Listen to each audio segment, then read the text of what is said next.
केंद्र सरकार एक ऐसा कानून बनाए जो सभी राज्यों में लागू हो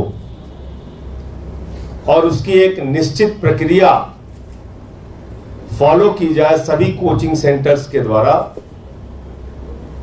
कि हमको अपना कोचिंग सेंटर खोलना है तो कैसे खोलना है, हॉस्टल चलाना है तो कैसे चलाना है, फीस लेनी है तो कैसे फीस लेनी है,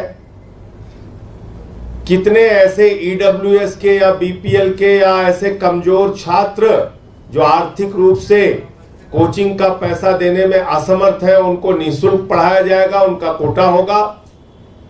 ऐसे कुछ नियम और कानून बनाए जाए और खास तौर से पेपर लीक में जिन कोचिंग सेंटर्स का नाम आता है, जिन कंपनियों का एग्जाम कराने वाली कंपनियों का नाम आता है, उनके ऊपर कैसे प्रतिबंध लगाया जाएगा और कैसे उनके खिलाफ कार्रवाई की जाएगी। क्योंकि पेपर लीक गुजरात हो, बिहार हो, यूपी हो, हरियाणा हो, राजस्थान हो, देश का कोई राज्य आज की तारीख में अछूता नहीं है जहां के छात्र पेपर लीक से पीड़ित ना हो। तो इसके लिए एक सख्त कानून इस देश के अंदर होना जरूरी है। ऐसा मैंने पत्र भारत के प्रधानमंत्री जी को लिखा था। अब वो कब अपना कानून बनाएंगे, कब कोचिंग सेंटर्स को रेगुलेट करेंगे, मुझे नहीं पता, लेकिन आम आदमी पार्टी इस दिशा में पहल करेगी। और जब सदन में राजेंद्र नगर के विषय पे चर्चा हो रही थी, कोचिंग सेंटर में जो दुर्भाग्यपूर्ण घटना हुई जिसमें 3 छात्रों का जीवन गया, उस पे चर्चा हो रही थी, तो अपोजिशन के बहुत सारे दलों ने, इंडिया गठबंधन के बहुत सारे दलों ने यह मांग की कि कोचिंग सेंटर्स के ऊपर लगाम लगाई जाए। और खुद हमारे सभापति जी खुद स्वयं चिंतित थे कि ये कोचिंग सेंटर्स की जो मनमानी, जो इनका रवैया है, इस पे रोक लगनी चाहिए। उस पे वो भी उनकी भी चिंता सामने आई। तो इंडिया गठबंधन के दलों से भी इस संबंध में बात होगी और केंद्र सरकार से भी इस संबंध में बात होगी। हम लोग लगातार दबाव बनाएंगे इसको लेकर कि कोचिंग सेंटर्स को रेगुलेट किया जाए, नंबर 1। दूसरी बात, दिल्ली सरकार ने आज इस दिशा में पहल की है और दिल्ली सरकार कोचिंग सेंटर्स को रेगुलेट करने का, कोचिंग सेंटर्स को कानून के दायरे में लाने का, कोचिंग सेंटर्स को कुछ नियम निश्चित रूप से उस प्रक्रिया का पालन करना होगा, ऐसा कानून लाने जा रही है। उसके लिए एक कमेटी भी बनाई गई है और इसकी शुरुआत आज से दिल्ली सरकार कर रही है। तो ये मैं समझता हूं कि दिल्ली में आकर अपने भविष्य का फैसला करने वाले और अपने उज्जवल भविष्य का सपना देखने वाले छात्रों के लिए और उनके परिवारों के लिए एक सुखद समाचार है कि हम लोग इस दिशा में, दिल्ली सरकार आगे बढ़ चुकी है। कल जो जानकारी मिली कि दिल्ली के एलजी महोदय अपने घर पर उन्होंने मीटिंग बुलाई थी। अब भाजपा ही कहते हैं आम आदमी पार्टी सरकार इसलिए दोषी है, उसलिए दोषी है, उसलिए दोषी है। उनका एलजी क्या कर रहा है, उनके कहने पे वो कैसी साजिश कर रहा है, इसके बारे में भी आपको सोचना चाहिए। एलजी महोदय अपने घर पर एक मीटिंग बुलाते हैं जिसमें वो अधिकारियों को बुलाते हैं और कोचिंग सेंटर्स के मालिकों को बुलाते हैं। आप कोचिंग सेंटर्स के मालिकों के साथ बंद कमरे में क्या बैठक कर रहे हैं? जिन कोचिंग सेंटर्स के मालिकों के खिलाफ आपको कार्रवाई करनी है, सख्ती से जिनके खिलाफ आपको कार्रवाई करनी है, जिनसे निपटना है, उनसे आप बंद कमरे में मीटिंग कर रहे हैं। और क्योंकि उस मीटिंग का खुलासा ना होने पाए, इसलिए आप दिल्ली सरकार के मंत्री को नहीं बुला रहे। दिल्ली सरकार के मंत्री को बिना बुलाए बंद कमरे में एलजी महोदय कोचिंग सेंटर्स के उन मालिकों के साथ मीटिंग गुपचुप कर रहे हैं जो बेसमेंट में क्लासेस चलाने के दोषी हैं, जो बेसमेंट में लाइब्रेरी चलाने के दोषी हैं, जो तमाम इलीगल एक्टिविटीज करने में दोषी हैं, जो कोचिंग सेंटर्स छात्रों से अनाप शनाप फीस लेने का काम करते हैं। आप उन कोचिंग सेंटर्स के मालिकों के साथ बंद कमरे में मीटिंग कर रहे हैं, अपने अधिकारियों को बुला रहे हैं और दिल्ली सरकार के मंत्री को नहीं बुला रहे। इसीलिए मैं बार बार कहता हूं कि भारतीय जनता पार्टी और एलजी महोदय दिल्ली सरकार को बदनाम करने की गहरी साजिश में दिन रात शामिल रहते हैं, दिन रात इसी काम में लगे रहते हैं। तो इसलिए ये भी जो कल मीटिंग हुई है उसमें क्या उन्होंने चर्चा की, क्या मीटिंग हुई, क्यों कोचिंग सेंटर्स के मालिकों के साथ उन्होंने गुपचुप मीटिंग किया, क्यों एलजी उनको बचाना चाहते हैं, क्यों बीजेपी उनको बचाना चाहती है कोचिंग सेंटर्स के मालिकों को, ये समझ से परे है। लेकिन मैं दिल्ली की जनता को बताना चाहता हूं कि दिल्ली सरकार, अरविंद केजरीवाल जी के नेतृत्व में चलने वाली सरकार, दिल्ली एमसीडी की मेयर लगातार कार्रवाई कर रही है, बुलडोजर चलवा रही है, कोचिंग सेंटर्स को सील कर रही है। दिल्ली की मेयर खुद जा रही है मौके पे, अधिकारियों को सस्पेंड किया है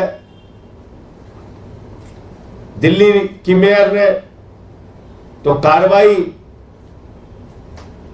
हमारी ओर से लगातार हो रही है, किसी को भी बख्शा नहीं जाएगा, चाहे वो अधिकारी हो और चाहे कोचिंग सेंटर्स के मालिक हो। मैं निवेदन करूंगा दिल्ली के आम आदमी पार्टी के प्रदेश अध्यक्ष और कैबिनेट मंत्री गोपाल राय जी से कि वो अपनी बात करें।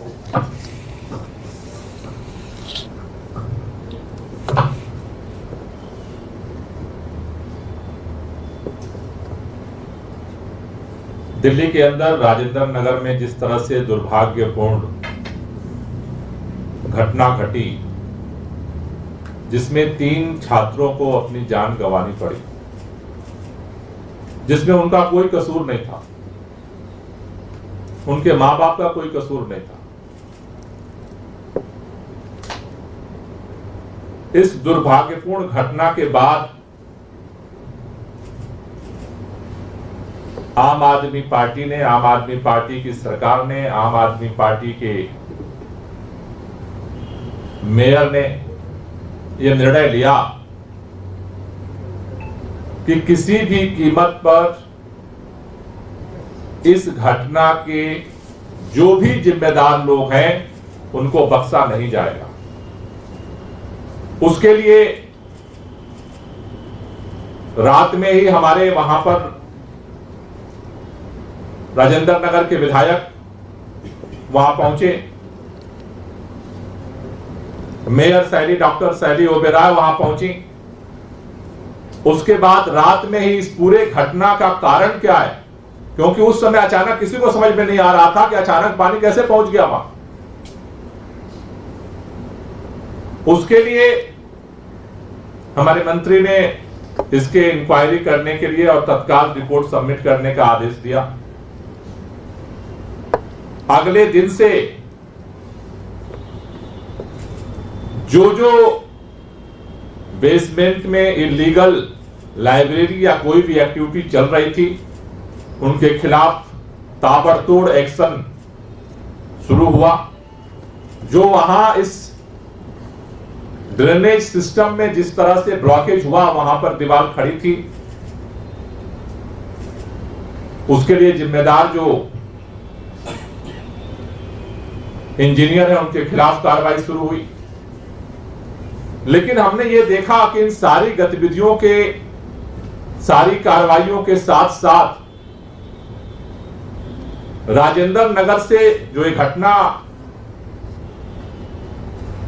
के बाद जो आवाज उठी, धीरे धीरे पूरे दिल्ली के अंदर कोचिंग संस्थानों में जिस तरह की मनमानी है, जिस तरह की प्रताड़ना है, उसको लेकर के आवाज उठनी शुरू हुई। आवाज पहले भी उठी थी, सुगबुगाहट पहले भी थी, टुकड़े टुकड़े में बात होती थी, लेकिन आज दिल्ली ही नहीं पूरे देश के अंदर जिस तरह का बेरोजगारी का आलम है, हर गार्जियन, हर परिवार अपने बच्चों को चाहता है कि इस कंपटीशन के दौर में अच्छे से अच्छे पढ़ाई के बाद कोचिंग मिले, जिससे वो नौकरी हासिल कर सके। लेकिन पूरे देश में बेरोजगारी का मार झेल रहे नौजवानों के साथ साथ उनके गार्जियंस दोहरी मार झेल रहे। पहला, उनको अपने बच्चों को कोचिंग कराने के लिए जो संस्थानों में भेजना पड़ता है, वहां जिस तरह से मनमाना फीस है, रहने के लिए जिस तरह का मनमाना सिस्टम है, सारे नियमों को ताक पे रख करके जिस तरह से पूरा कोचिंग उद्योग फैल रहा है, जैसा कोई माई बाप नहीं। और दूसरी तरफ जब वो परीक्षा दे रहे हैं, 2 साल 3 साल 4 साल तैयारी करके परीक्षा देते हैं, पेपर लीक। दूसरी परीक्षा दी, पेपर लीक। यूपी की परीक्षा दी, पेपर लीक। राजस्थान की परीक्षा दी, पेपर लीक। हरियाणा की परीक्षा दी, पेपर लीक। हर गार्जियन इस तनाव और इस टेंशन में देश के अंदर जी रहा। ऐसे में इसका समाधान क्या हो, इसको लेकर के पार्लियामेंट के अंदर भी ये बात उठी थी। आम आदमी पार्टी की तरफ से हमारे राज्यसभा सांसद संजय सिंह जी ने प्रधानमंत्री जी को भी इस पर लिखा कि आज वक्त की जरूरत है, इसका समाधान है कि पूरे देश में कोचिंग संस्थानों की फीस को, उनके संचालन को, उनके निर्माण को नियमित करने के लिए कानून बनाया जाए। और साथ ही साथ जो ये पेपर लीक का सिलसिला देश भर में चल रहा है, उसको भी रेगुलेट करने के लिए जो पहले से कानून बने हुए हैं, उनमें संशोधन करके एक अस्थायी और मजबूत सिस्टम को देश में खड़ा किया जाए। आम आदमी पार्टी चाहती है कि देश के माननीय प्रधानमंत्री जी, देश के शिक्षा मंत्री जी, जो देश की आवाज है, देश की जनभावना है, छात्रों की जो पीड़ा है, छात्रों के गार्जियंस की जो पीड़ा है, लोग खेत बेच बेच करके अपने बच्चों को कोचिंग कराते हैं, कर्जा ले ले करके लोग अपने बच्चों को कोचिंग करा रहे हैं, इस उम्मीद में कि शायद कल वो सिलेक्ट हो जाएगा तो हमारे परिवार का, हमारे खानदान का नाम और काम आगे बढ़ेगा। लेकिन जिस तरह से मनमाना साम्राज्य है, इसे कंट्रोल करना आज वक्त की जरूरत है। और पार्टी की तरफ से हम निवेदन करना चाहते हैं कि प्रधानमंत्री जी पहल करें, संसद के अंदर एक ज्वाइंट कमेटी बनाई जाए सभी पार्टियों के सांसदों की, और वो कमेटी सभी छात्रों से, कोचिंग संस्थान के मालिकों से, जो गार्जियंस है उनका क्या दर्द है, गार्जियंस अभिभावकों को रख करके एक ज्वाइंट कमेटी बने और वो इस देश के अंदर जो एक नई चुनौती इस बेरोजगारी के दौर में उभर करके आई है, इसका समाधान करें। ये हम आम आदमी पार्टी की तरफ से प्रधानमंत्री जी से मांग कर रहे हैं। और साथ ही साथ आज दिल्ली सरकार ने ऐलान किया है कि दिल्ली के अंदर कोचिंग संस्थानों को रेगुलेट करने की पहल दिल्ली सरकार शुरू करने जा रही है।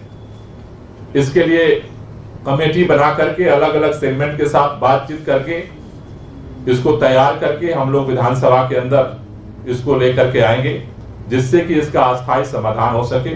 और आखिरी बात मैं ये कहना चाहता हूं कि दिल्ली के अंदर कोई भी अगर ये सोचता है, चाहे वो भारतीय जनता पार्टी हो, चाहे हमारे एलजी साहब हो, चाहे कोई अधिकारी हो, कोई अगर ये सोचता है कि दिल्ली का मुख्यमंत्री जेल के अंदर है इसलिए हम कुछ भी करेंगे, वो आम आदमी पार्टी की सरकार नहीं चलने देगी।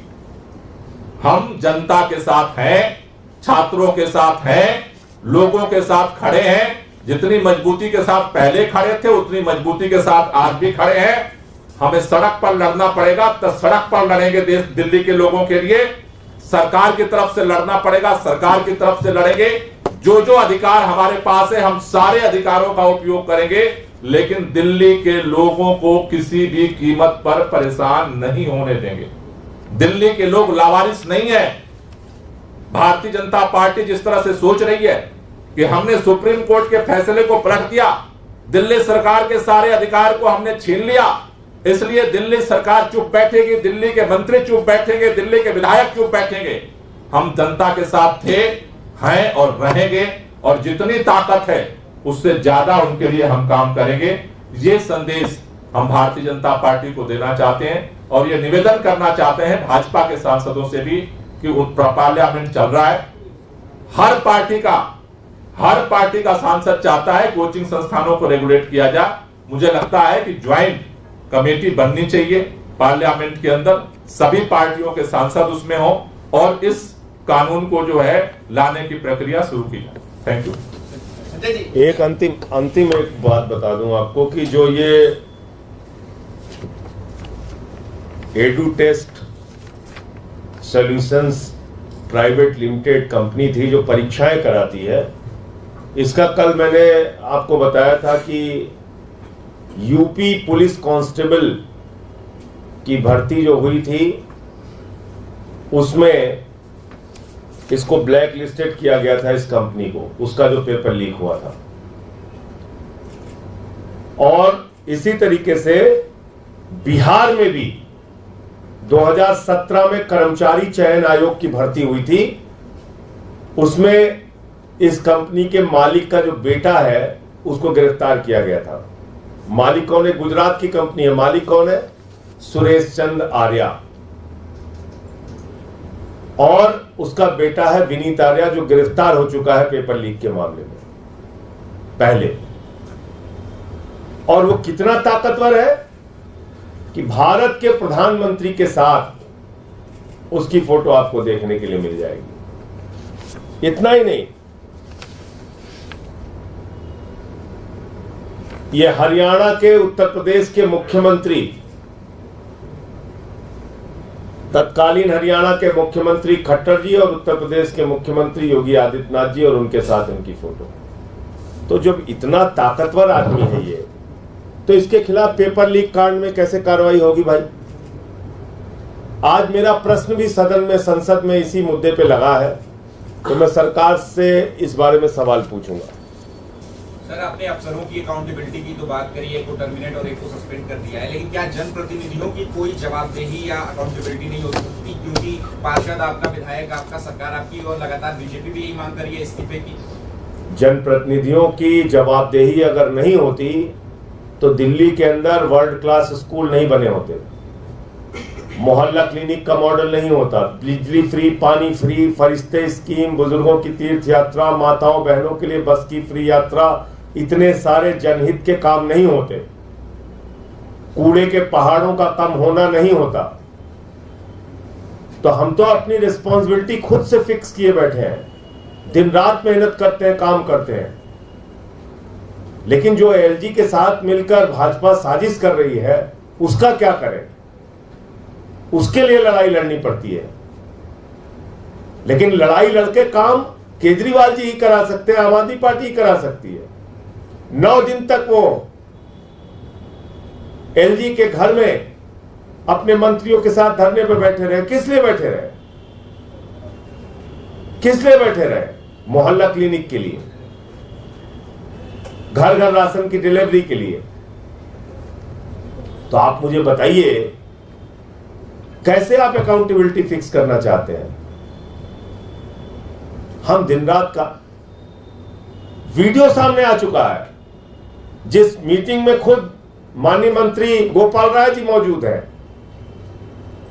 सौरभ भारद्वाज जी अधिकारियों को बाकायदा कह रहे हैं कि भाई आप नाले की सफाई करिए, डिसिल्टिंग करिए। तो देखिए, आरोप लगाना आसान है, आप आरोप लगा सकते हैं, लेकिन हमारे मंत्री हो, विधायक हो, पार्षद हो, दिन रात मेहनत कर रहे हैं। और दुर्गेश पाठक जी और मेयर वहां की डॉक्टर सैली अबरार, दिल्ली की मेयर, दोनों वहां पूरी रात थे राजेंद्र नगर की घटना दुर्भाग्यपूर्ण है निश्चित रूप से, इसमें कहीं कोई दो मत नहीं है। लेकिन हमने अपनी ओर से जितना प्रयास हम दिल्ली की बेहतरी के लिए कर सकते हैं हमेशा किया है, आगे भी करेंगे। सर, ये आपने जो कमेटी की बात कही, क्या ये अलग ही स्वतंत्र कमेटी की आप बात कर रहे हैं जैसे सभी दलों के लोग हैं, जेपीसी की आप मान रहे हैं संसद? नहीं, वो जेपीसी के रूप में भी कमेटी हो सकती है, एक ज्वाइंट कमेटी हो सकती है, क्योंकि ये तो सरकार को डिसाइड करना है। लेकिन चूंकि इस मुद्दे पर संसद के अंदर चर्चा के दौरान हमने देखा कि सबकी चिंता है कि ये जो प्रॉब्लम देश के अंदर इमर्ज कर रही है उसको रेगुलेट करना चाहिए। मेरा इसमें निवेदन है कि वो ज्वाइंट कमेटी बने, तो मुझे लगता है कि उससे एक बेहतर जो है रेगुलेशन का कानून आ सकता है। सर, एक सवाल, वहाँ पर जो छात्र हैं वो कल से आमरण उनकी पे बैठ गए हैं, वो चाहते हैं दिल्ली सरकार या एनसीडी के प्रतिनिधियों से जाके मिले, कुछ मांगे उनकी, इसमें मुआवजा है, वहाँ महंगे किराए, तमाम जो डिमांड्स हैं उनकी, उसको लेकर मिलना चाहते हैं। कोई योजना है सर? हम खुले तौर पर कोई भी बात करना चाहता है, हर तरह से हम उनके साथ हैं, हम हर समय बात करने को तैयार। वो चाहते हैं वहाँ पर आकर उनसे कोई मिले?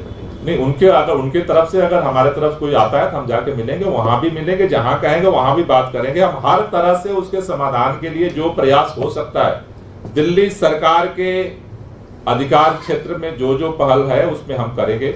और उसी के तहत आज सरकार ने निर्णय लिया, कल प्रधानमंत्री जी को संजय सिंह जी ने चिट्ठी लिखी थी, लेकिन अभी कोई सकारात्मक जवाब नहीं आया। हमने निर्णय ये लिया सरकार ने कि हम अपनी पहल शुरू करेंगे दिल्ली में कैसे इन चीजों को रेगुलेट किया जाए।